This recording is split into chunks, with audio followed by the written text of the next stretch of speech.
رمضان کا مہینہ آیا تو میرے نبی کا اعلان ہو گیا ایک فرض 70 فرض کے برابر ہو جاتا ہے. کمال. نفل فرض کے برابر. فرض اور نفل میں فرق کیا ہے؟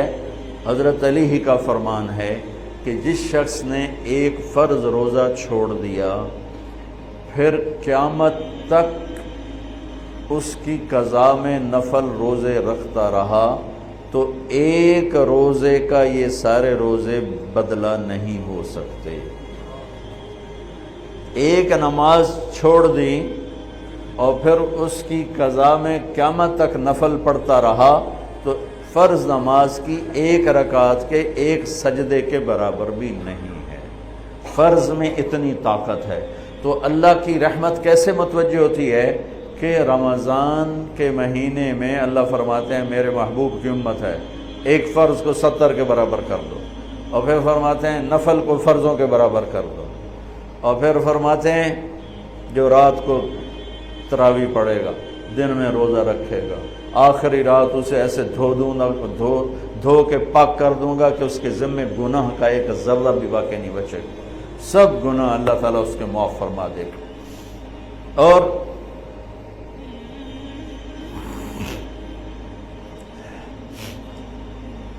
میرے نبی نے فرمایا من صام رمضان ایمانا و احتسابا، دوسری بھی من قام رمضان ایمانا و احتسابا، جس نے روزہ رکھا اللہ کی رضا کے لیے، جس نے تراویح پڑھی اللہ کی رضا کے لیے، اس کے پچھلی زندگی کے سارے گناہ اللہ معاف فرما دیتا ہے. رات کا قیام کسی امت کو نہیں ملا. دیکھو روزہ سخت تھا تو ان کا قیام اللیل نہیں تھا چونکہ وہ اپنی کتاب پڑھ سکتے ہی نہیں تھے. رمضان میں اللہ نے آسمانی کتابیں اتاری. یکم رمضان کو ابراہیم علیہ السلام پر، 2 رمضان کو تورات موسیٰ علیہ السلام پر، 8 یا 6 رمضان کو عیسیٰ علیہ السلام پر، موسیٰ علیہ السلام پر، ان پر داؤد علیہ السلام پر زبور کو اتارا، اور 12 یا 18 رمضان کو عیسیٰ علیہ السلام پر انجیل کو اتارا، اور 21 رمضان کو اللہ تعالیٰ نے پیر کی رات لیلۃ القدر میں غار حرا کے اندر اللہ تعالیٰ نے اپنے محبوب پر کتاب کو اتارا. وہ کتابیں فل آ گئیں، لکھی لکھائیں.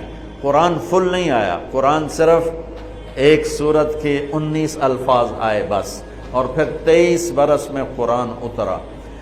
کتنے انبیاء ایسے گزرے ہیں جن کے پاس جبریل زندگی میں ایک دفعہ آیا، زندگی میں جبریل ایک دفعہ، اور ایک سے لے کر آگے کوئی تعداد مقرر نہیں ہے، 100 دفعہ 200 دفعہ. لیکن آپ حیران ہوں گے ہمارے نبی پر جبریل 23 برس میں 24,000 دفعہ آئے. 24,000 دفعہ، جو ایک عجب العجائب ہے، عجب العجائب ہے. تو میرے بھائیوں، رات کی تراویح، دن کا روزہ. تراویح میں کیا ملنے والا ہے؟ میرے نبی کا فرمان ہے ہر سجدے پہ 1,500 نیکی، ہر سجدے پہ 1,500 نیکی. تھوڑی اپنی کاروباری مصروفیت گھٹاؤ، اپنی کاروباری مشقت گھٹاؤ، اپنے ملازموں کی بھی مشقت گھٹاؤ تاکہ وہ تراویح پڑھ سکیں، روزہ رکھ سکیں، بشاشت سے پڑھ سکیں. اور اللہ کا فضل ہے دھیرے سے ڈھیلا حافظ بھی ہو تو 1.5 گھنٹے میں سارا کچھ نمٹ جاتا ہے. اتنی سی ہمت کرو میرے بھائیوں کہ افطاری میں تھوڑا کھاؤ. اگر تم پہلوانوں کی طرح شروع ہو گیا نا پھر تو تم سے عشاء بھی نہیں پڑھی جائے گی، تراویح تم نے کیا پڑھنا. روزہ جسم کی فالتو چیزوں کو جلاتا ہے. روزہ ایک قوت پیدا کرتا ہے ایمانی شیطان کے خلاف. وہ کیسے پیدا کرتا ہے شیطان کے خلاف؟ اللہ تعالیٰ حلال کو بھی حرام کر دیتا ہے. جب بیوی کو بھی شہوت سے دیکھنا حرام ہو گیا اور یہ اس پہ قابو پا گیا تو اوروں کی عزت کو یہ حرام نظر سے کیوں دیکھے گا؟ جب یہ حلال کھانا چھوڑ گیا تو یہ جھوٹ کیوں بولے گا، یہ گالی کیوں دے گا، یہ غیبت کیوں کرے گا؟ جب یہ کان میں دوائی ڈالنا چھوڑ گیا کہ روزہ ٹوٹ جاتا ہے تو یہ اوروں کی غیبت کیوں سنے گی، اوروں کی برائی کیوں سنے گی؟ جب یہ آنکھ میں دوائی نہیں ڈالتا ہے کہ وہ حلق میں جاتی، وہاں سے وہ پیٹ میں چلی جاتی ہے، روزہ ٹوٹ جاتا ہے، تو یہ ان آنکھوں سے غلط کیوں دیکھے گا؟ یہ غلط کیوں کسی کی عزت کے اوپر اپنی بددیانت نظر کو ڈالے گا؟ تو جب یہ اندھیرے میں بند کمرے میں ٹھنڈا پانی پڑا ہوا ہے اور ہاتھ نہیں لگاتا ہے اور اللہ کا دھیان اسے یاد ہوتا ہے کہ اللہ دیکھ رہا ہے، نہاتے ہوئے ہونٹ بند کر لیتا ہے کہ کوئی پانی کا قطرہ منہ میں نہ چلا جائے اور میرا روزہ نہ ٹوٹ جائے، خراب نہ ہو جائے، تو یہ جب اللہ کا اتنا دھیان اس کو نصیب ہو جاتا ہے کہ اللہ دیکھ رہا ہے، ورنہ کیا کسی کو کیا خبر کہ میں 2 گلاس پانی پیتا یا میں پیاس سے بول رہا ہوں؟ تو جب وہ اللہ کو اتنا اپنے دھیان میں لے آتا ہے کہ اللہ دیکھ رہا ہے، میں پانی نہیں پیوں گا، اللہ دیکھ رہا ہے، میں بیوی کو ہاتھ نہیں لگاؤں گا، اللہ دیکھ رہا ہے، میں کسی کی عزت پر بری نظر نہیں ڈالوں گا، اللہ دیکھ رہا ہے، میں کسی کی برائی نہیں سنوں گا، اللہ دیکھ رہا ہے، میں کسی کی برائی نہیں کروں گا، تو پھر جب یہ بازار میں جائے گا تو جھوٹ تو نہیں بولے گا، جب یہ تولے گا تو غلط تو نہیں تولے گا۔ ہاں یہ الگ بات ہے، بہت سے مجھے ملے کہ جب بس رمضان میں جھوٹ چھوڑ دیتے ہیں، اس کے بعد پھر شروع ہو جائے رمضان میں رشوت نہیں لیتا ہوں، اس کے بعد پھر شروع ہو جاتا ہے۔ تو چلو شکر ہے 1 مہینہ تو مسلمان رہتے ہیں۔ اچھا اس کی وجہ کیا ہے کہ رشوت خور کہتا ہے جی رمضان میں نہیں، جی نہیں، رمضان میں جھوٹ نہیں بولنا، رمضان میں صحیح تولنا ہے، رمضان میں غلط نہیں تولنا ہے۔ کیوں؟ شیطان قید ہو جاتا ہے۔ رمضان میں نمازی کیوں بڑھ جاتے ہیں؟ شیطان قید ہو جاتا ہے۔ کسی امت کو یہ نہیں ملا کہ رمضان میں شیطان قید کیے جائیں، اس امت کو ملا رمضان میں شیطان قید ہو جاتے ہیں۔ کسی امت کو یہ نہیں ملا کہ رمضان میں جہنم کے دروازے بند ہو جائیں، اس امت کو ملا ہے رمضان میں جہنم کے دروازے بند ہو جاتے ہیں، جنت کے دروازے کھل جاتے ہیں۔ کسی امت کو یہ نہیں ملا کہ ان کے لیے ہر مخلوق دعا کرے، رمضان کے مہینے میں اس امت کو یہ ملا ہے کہ ان کے روزہ رکھنے والوں کے لیے چونٹیاں بھی دعا کرتی، پرندے بھی دعا کرتے ہیں، مچھلیاں بھی دعا کرتی ہیں، ہوائیں دعا کرتی ہیں، ہر شے دعا کرتی ہے روزہ رکھنے والے کی۔ اس امت کو ملا۔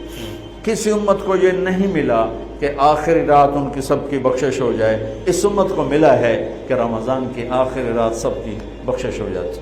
کسی امت کو یہ نہیں ملا کہ جنت کی حوریں انہیں روزوں میں یاد کریں، اس امت کو ملا ہے کہ اللہ تعالیٰ جنت کو کہتا ہے کہ تو تیار ہو جا، میک اپ کر لے، میرے بندے آ رہے ہیں، دلہن بن جا، سج دھج کے مجھے دکھا دے تاکہ میں اپنے بندوں کو پیش کروں تحفے کے طور پر۔ یہ ہے تمہاری بھوک کا بدلہ، یہ ہے تمہاری پیاس کا بدلہ۔ بھوک پیاس، یہ ایک لغت کی بات یاد آ گئی۔ جس گھوڑے کو جنگ کے لیے تیار کیا جاتا تھا، جیسے آج بھی جن گھوڑوں کو ریس کے لیے تیار کرتے ہیں، انہیں تھوڑا کھلاتے ہیں، انہیں زیادہ بھگاتے ہیں۔ اور ہمارے بھی بچپن میں جب گھوڑوں کا دور تھا، ہمارے والد صاحب کے پاس ماشاءاللہ گھوڑے ہوتے تھے بڑے خوبصورت، تو ان گھوڑوں کو جب وہ تیار کرتے تھے سواری کے لیے تو پہلے ویسے ہی بھگا رہے ہوتے تھے۔ 2-4 جو ماہر لوگ تھے آج بھی میری نظروں میں آ گئے ہیں، اب تو سب قبروں میں چلے گئے، تو وہ گھوڑے کو بھگا رہے ہیں۔ میں کہتا ہے ایویں انہوں بجائی جاندے نے کی چھوٹے چھوٹے بالکل، اور پھر اس کے پیچھے نا ایک لکڑی وزن دار ڈال کے پھر اس کو خود اس لکڑی پہ بیٹھ کر پھر اس کو بھگا رہے ہیں۔ یہ کیا ہے رہے ہیں؟ اس کو سواری کے لیے تیار کر رہے ہیں۔ اگر پہلے دن ہی کاٹھی رکھ دو تو چاکے وہ مارے گا۔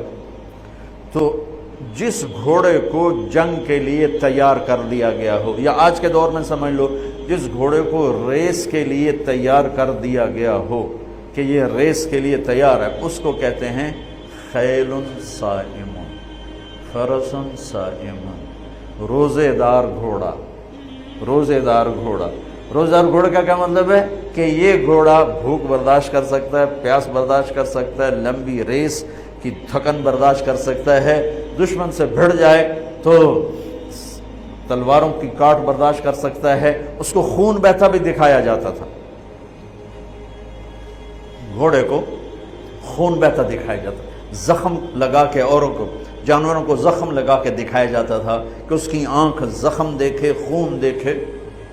ایک عرب شاعر کا شعر یاد آ گیا، یدعون عنتر والرماح کأنها اشتان بیر فی لبان الادہم ما زلت ارمیہم بغرۃ وجہہ ولبانہ حتی تسربل بالدم، کہ میں نے آج وہ کر کے دکھایا کہ دشمن کے خون سے میں نے بھی کپڑے پہنے اور دشمن کے خون سے میرے گھوڑے نے بھی کپڑے پہن لیے، یعنی دونوں ہم سرخ سرخ ہو گئے، خون آلود ہو گئے، کہ میرا گھوڑا بھی سارے کا سارا پوری شلوار قمیض ہی اس نے خون کی پہن لی تھی، اس کو کہتے تھے خیل فرس صائم۔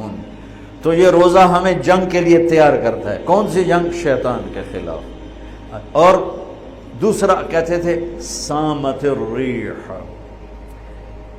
عرب میں ہواؤں کے جھکڑ بہت چلتے تھے، طوفان بہت آتے تھے، تو وہ اس میں بہت پریشان ہوتے تھے۔ ہمارے ہاں مئی میں بہت زیادہ آندھیاں چلتی تھی، جب درخت بہت ہوا تو درخت ہی کاٹ کے رکھ دیے، درخت بہت ہوا، آندھیاں بہت چلتی تھی، اب تو بہت کم ہو گئیں برائے، پھر بھی مئی میں کچھ نہ کچھ چلتی ہیں، تو جب وہ چلتی ہے تو ایک مصیبت بن جاتی ہے، تو جب وہ کھڑی ہوتی ہے تو سکھ کا سانس آتا ہے، تو جب وہ ہوا کے جھکڑ بند ہوتے تھے تو عرب کہتے تھے سامت الریح، شکر ہے ہوا نے روزہ رکھ لیا، یعنی ہوا تھم گئی، ہوا تھم گئی۔ اب اس کو یہاں فٹ کیسے کیا ہے علماء نے کہ انسان کے اندر نافرمانی کے جھکڑ چلتے ہیں، جھوٹ کے، ظلم کے، بدکاری کے، فحاشی کے، نشے کے، سستی کے، رشوت کے، بار بار نام لینے سے بھی طبیعت خراب ہوتی ہے، نافرمانی کے طوفان اٹھتے ہیں، طوفان اٹھتے ہیں۔ یہ کیا کرتا ہے؟ روزہ رکھتا ہے، نظر جھکاتا ہے، ہاتھ جھکاتا ہے، زبان پہ قابو پاتا ہے، شہوت پہ قابو پاتا ہے، حلال کو چھوڑ دیتا ہے، تو وہ پورا مہینہ جب اس پریکٹس سے گزرتا ہے کہ نظر کو بچاتا ہے، کانوں کو بچاتا ہے، زبان کو بچاتا ہے، حلال کھانے، حلال بیوی سے بچتا ہے، تو اللہ اس کے اندر شیطانی طوفانی ہواؤں سے ٹکر لینے کی طاقت پیدا کر لیتا ہے، اور یہ اس کے سامنے کھڑا ہو جاتا ہے، ڈٹ جاتا ہے۔ لیکن جو کہ ہمارا روزہ شکر ہے فرض جو رکھتے ہیں ان کو مبارک ہو، بہت مبارک ہو، جو میرے بھائی سست ہیں اللہ کرے وہ بھی رکھ لیں، کہ یہ بہت بڑا سرمایہ ہے، بہت بڑی دولت ہے۔ اللہ تعالیٰ یہ ہمیں نصیب فرما دے کہ رات کی تراویح اور دن کا روزہ، یہ اس کے اندر ایک طاقت پیدا کرتا ہے شیطان سے ٹکرانے کی اور غلط چیزوں سے ٹکرانے کی، اس کے اندر اللہ تعالیٰ قوت پیدا فرما دیتا ہے۔